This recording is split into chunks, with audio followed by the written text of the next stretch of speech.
Hey, what's up guys? This is Snicked back with another Royal Revolt 2 Elite Raids base review. Thanks for joining me. As we do in the Elite Raids series, we're going to look at a base that's currently ranked in the top 25 among all bases in the game. And so right now we're going to look at 77 LOTC.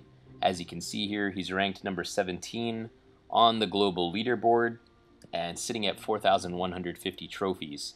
And 77 is a relatively new appearance, or a relatively new entrant to this elite tier of bases that I'm covering in this series, the top 25. It just showed up about maybe 4 to 6 weeks ago, really out of nowhere, and or at least I hadn't noticed him until then. And since then, he's really maintained his rank inside the top 25. I think even a couple of times breaking into the top 10. I would definitely say that he's fairly ranked right now. Typically doesn't require any scrolls to work through his base. I haven't worked through the current design that he has here, so I could be really off base. But typically it doesn't require any scrolls to get through it. And so I would say that 17 is probably a fair rank for him, given the other individuals that are out there in the top 25 right now. But his base definitely is formidable. And there's some unique characteristics to it that nobody else in the top 25 has right now. So some people might be amazed at how successful his base is due to a couple of things that are a part of his base design. So let's have a look at that before we go into the raid itself. So looking at the layout of his base, or the path that he's constructed here on the mini-map, this is basically, I keep saying that, this is essentially a paperclip base design, and that should jump right off the screen at you. The way that his path is constructed, we have a long initial path that shoots straight up toward the gate, a hard hairpin 180-degree turn that comes back down almost all the way back down to the very beginning of the path. And what happens at the top of that hairpin turn is it creates a really tight and typically very effective choke point that can be difficult to move not only your hero, but especially your raiding party through until you take out what's usually the firebolt tower that's up across adjacent from that lays down a suppressing fire that makes it really difficult to get your troops up and through that turn. But anyway, we have that 180-degree hairpin turn that comes back down. We then have another turn that comes around and shoots back up and heads back up toward the castle gate itself. And as I'm describing this, this actually reminds me a lot of another individual's base that I reviewed probably within the last 6 weeks, and that is David Call, or Call.David as he's known. I don't believe that he has this current setup right now, but it almost looks the exact same, where we have a long path, a hairpin turn, and then we have a gap or a strip of towers that's right in the middle. In this case, there are 4 towers. I think in David Call's base there were 5. But there are 4 towers that are right down the middle of the paperclip. And so you usually clear all of those out on the way down. Excuse me. And then you don't have to deal with any towers on your left on the way back up as you go up on the final approach to the castle gate. But there are a number of towers that are out on the right that you do have to deal with as well. So it'll be really interesting to see how that works out in practice. I did like David Call's paperclip design. I think it's a really cool kind of variation or elaboration on that. And so I'm excited to see how it works out here in the case of 77. Looking at the waves and the defensive structures really quickly, typically we don't have a whole lot to say about the defensive structures. It's usually firebolt towers, skull towers, and blockades. But in this case, what I do want to point out, and probably the most unusual or idiosyncratic thing about 77's base right now, is that not only does he use snake towers, and his snake towers are actually really powerful. I'm not sure if they're maxed, but they're somewhere between level 6 and level 9. So they're the most powerful snake towers I've come across in any base in the game. So if you want to kind of test your mettle, or see how snake towers work out in practice when they are really powerful. Because remember, in the upgrade progression of towers, the snake tower does fall between the firebolt tower and the skull tower. It has a terrible range, But if the hero is forced to deal with it and deal out melee damage in order to bring the tower down, or even deal out range damage like with a Sonic Blast, the high-level tower does have a lot of hit points, and the poison damage that it deals out, especially after Flare buffed it about a month ago, is actually really effective and is really damaging. It's especially damaging to paladins who have 100% weakness to poison. Also really damaging to R-blasters, which you'll note here.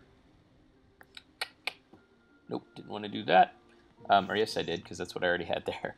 But R-blasters also have 100% weakness to poison. So R-blasters, which are much more common kind of in the in-game and probably among individuals that are fighting 77, they have absolutely no chance against a Snake Tower unless they're smart enough to stand outside of its splash damage.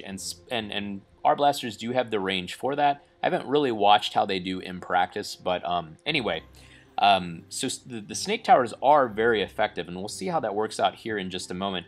But in addition, 77 also has Frost Towers. And the Frost Towers, while they do slow down the Raider, I'm not as much of a fan, and I don't have as many kind things to say about the inclusion of Frost Towers as I do Snake Towers. I almost wonder if 77 includes them because it gives the idea that he has a more unsophisticated or a more simplistic base design, when in fact he doesn't. That could be me just imagining things, and it probably is. But I'm not really sure of what the benefit is of having the Frost Towers. But nonetheless, the fact that he has the Frost Towers and his base is still as strong as it is says volumes about his base designs and how far he's upgraded his other towers. So 77, you raid me a lot. You always leave gems. I don't like you, and yet I like you at the same time, but I'm not going to let personal feelings get in the way. And I will say, I do find your base to be pretty strong, generally speaking. And so, yeah, you always do a great job if you're out there watching. Anyway, so looking at the actual units that are being used, mortars are number 1. Those are especially susceptible to ice. Secondly, and also piercing damage. Secondly, we have pyromancers, which are also really susceptible to ice, interestingly enough, followed by R-blasters, some paladins, and then at least one froster per wave to get that slow effect in. So I would say overall there are a couple of great opportunities here, especially that main choke point that's up at the very top of the initial path that goes up toward the gate, in order to lay down some significant range DPS and really slow down the ability of the Raider to advance through the base. And if the Raider doesn't take out, or if the king that's coming through the base does not take out the Firebolt Tower that's up and across from that main choke point at the top of the hairpin turn, the player will basically be forced into soloing the rest of the base until they get right around almost to the castle gate, and that will mean that they have very little to no support from the raiding party. And so what I will do here is actually bring out a number of cannons fairly early in order to take down that tower and attempt to get my pyromancers and my R-blasters up and into the base to provide me with some support as I work through it. So let's go ahead and go into the base itself.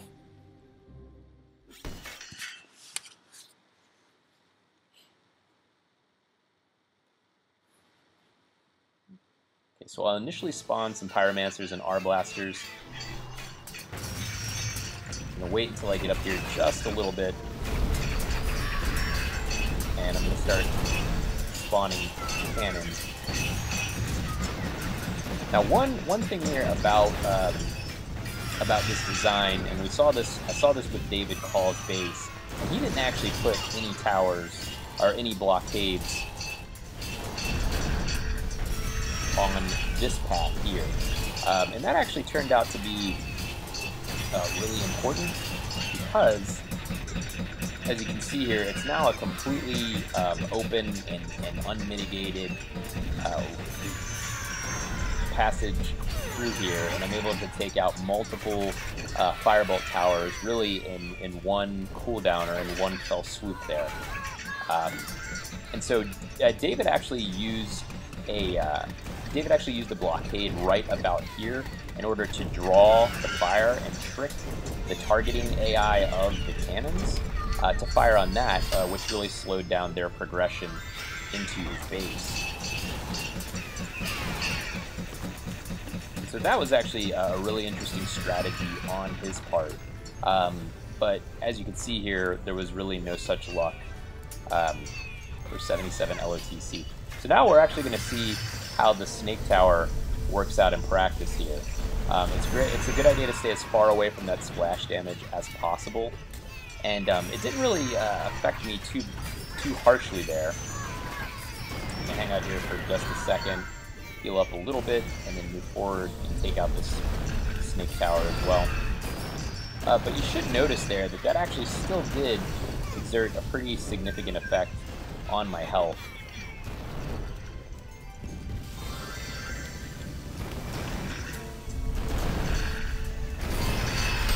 So now we're coming up on the base itself. As you remember from the little mini map, there aren't actually any. And actually, I'm coming pretty close to dying here. So hopefully, my pyromancers, which have caught up with me, are gonna draw some of the attention from the gate itself. But anyway, it's crazy. It's so crazy to me how much those how much damage those snake towers deal out. I would say at this point that that's actually been a really massive oversight, not only by myself but other people that are near the top of the leaderboard. Because other than 77 LOTC, as I said earlier, I don't really see anyone using snake towers. I actually have a couple of snake towers that are around level 5, upgrading to level 6.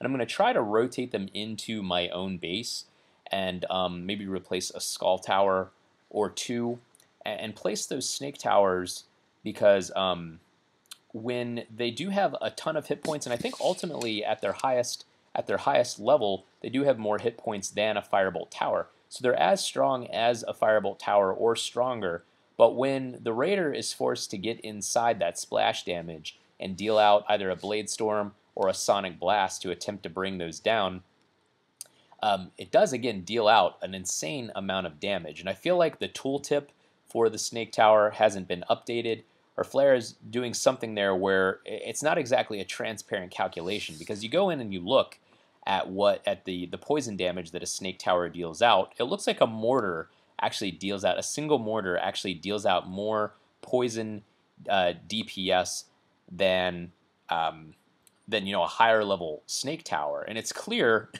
when you go up against one that that's really just not the case at all. So anyway, 77, great job including snake towers in the base. I do like the overall base design. It's pretty interesting to me how you have the snake towers and skull towers right adjacent to one another. Ultimately, I think that's to your detriment, because I can still, or an individual can still use a high level or a max level sonic blast to take both of those towers out at the same time. And so if you would space those out a little bit more, it would probably require additional uses of spells, additional cooldowns, and that would have the effect of really slowing down the raid in general.